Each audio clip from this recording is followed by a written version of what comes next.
The microphone let out a sharp screech, and then my sister-in-law's voice sliced through the reception like a knife. Let's be honest, she's not here for love, she's here for my brother's money. Gasps rippled across the room. I stood frozen in my white dress, bouquet still in my hand.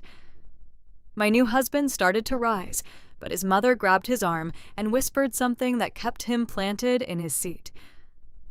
And the worst part? My new husband didn't say a word. My name is Gianna. I'm 39 years old.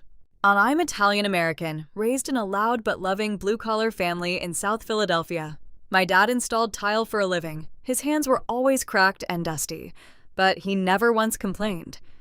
My mom worked the register at a neighborhood bakery for 22 years, and she knew every customer by name. I worked my way through night school to become a licensed dental hygienist. I was proud of my career, but I was never flashy about it. I drove a used Honda. I shared a small apartment with a roommate until I was 35. I met my husband Derek at a Habitat for Humanity build. He was kind, quiet, wore paint-stained jeans. I had no idea about his family's wealth for the first 4 months we dated. Derek's family was old money Connecticut. His mother, Vivian, was polite but cold, the kind of woman who smiled without ever showing warmth.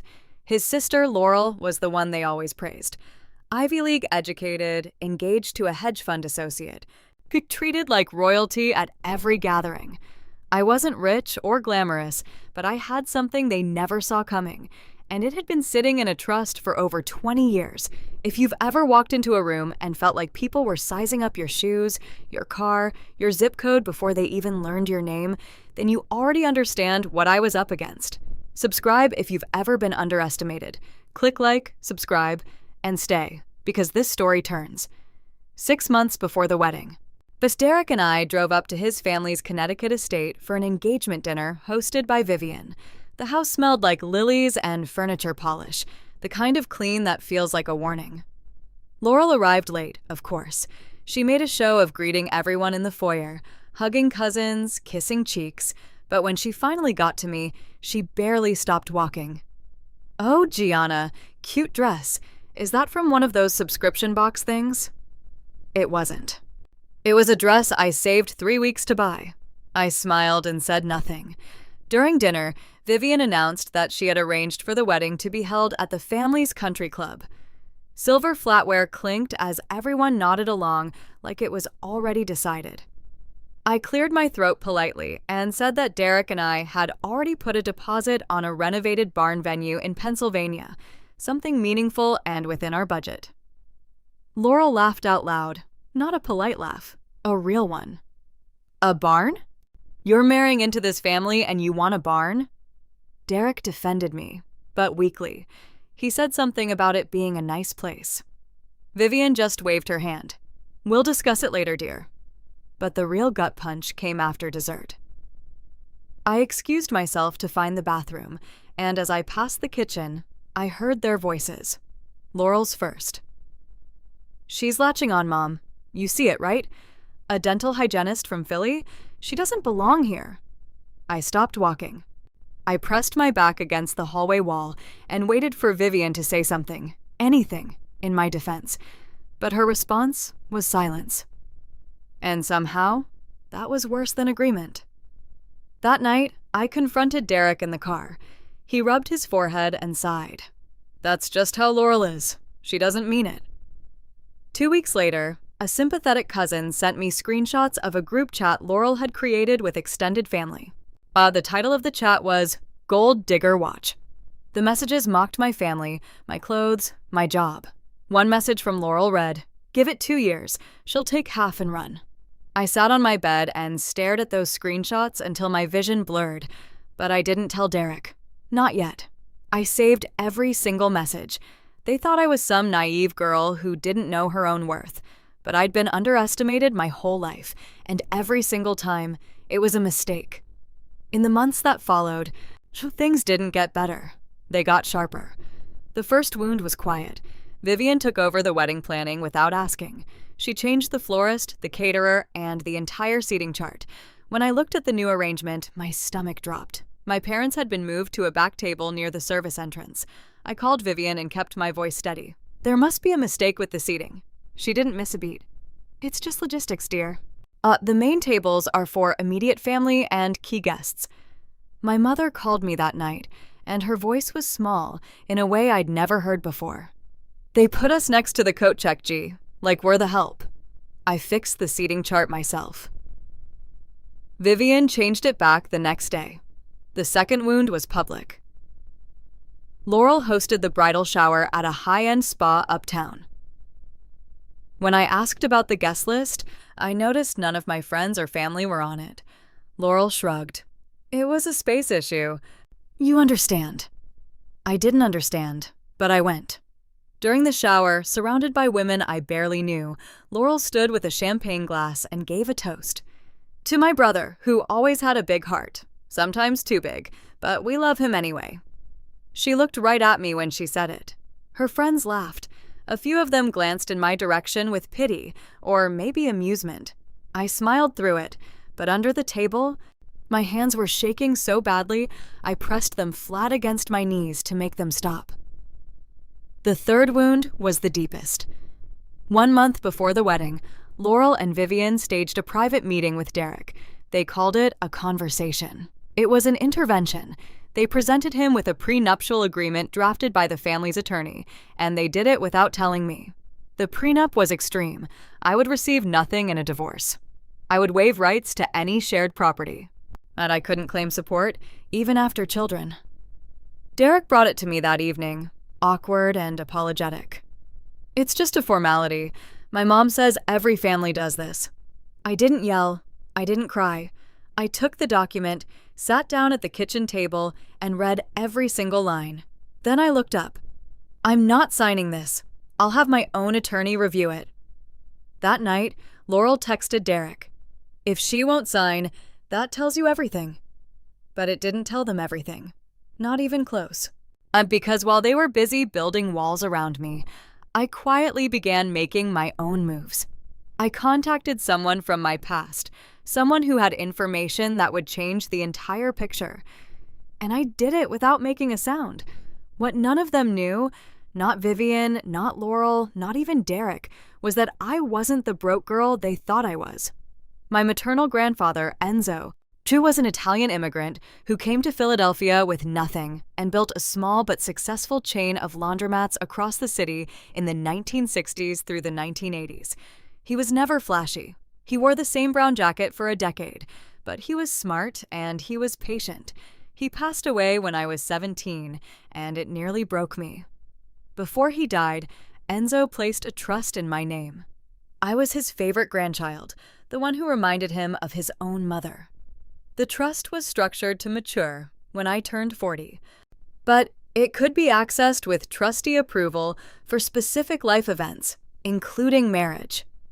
After decades of compound growth and real estate holdings that had been folded into the fund, the trust's value was just over $2.4 million. I never talked about it. Not to friends, not to Derek.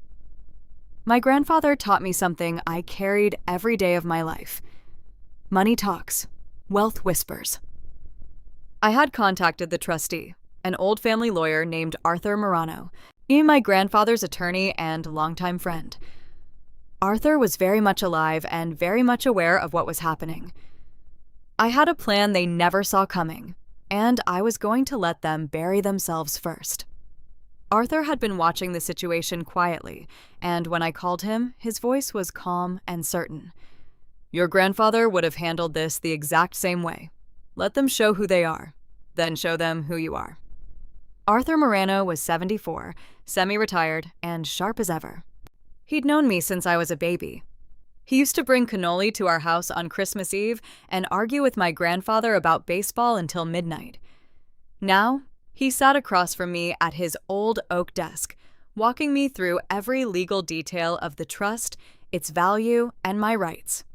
When I showed him the prenup, he put on his reading glasses, scanned it for 2 minutes, then set it down like it smelled bad. This prenup is designed to humiliate you, not protect anyone. No reasonable judge would enforce half of this.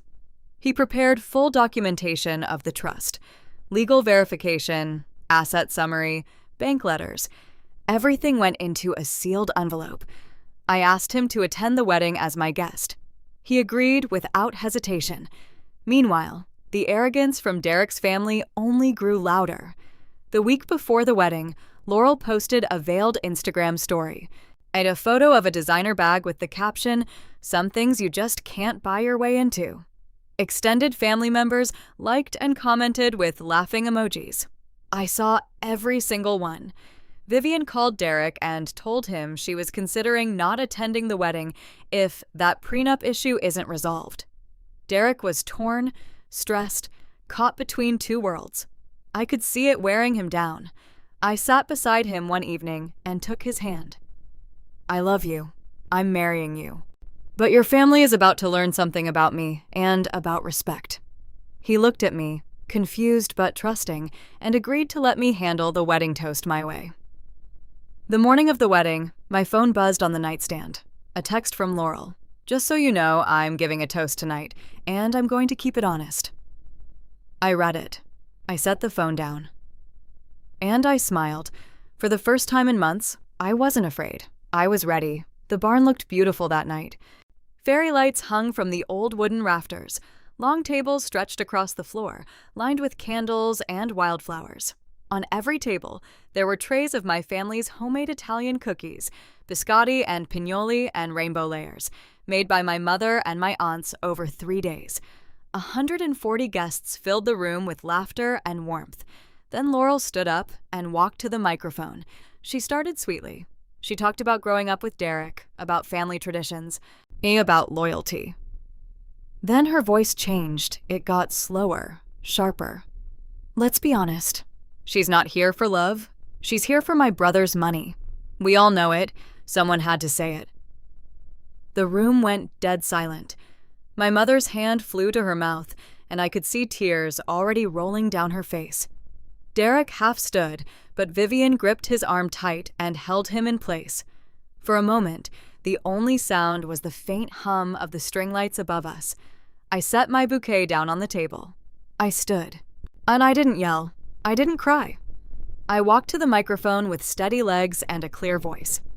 "Thank you, Laurel. I've been waiting for you to say that out loud, because now I get to respond. Out loud." I told the room about my grandfather Enzo, about the laundromats, about the trust he placed in my name before he passed, about the $2.4 million that had been growing quietly for over 2 decades. Arthur stood from his table, buttoned his jacket, and confirmed everything as my estate attorney.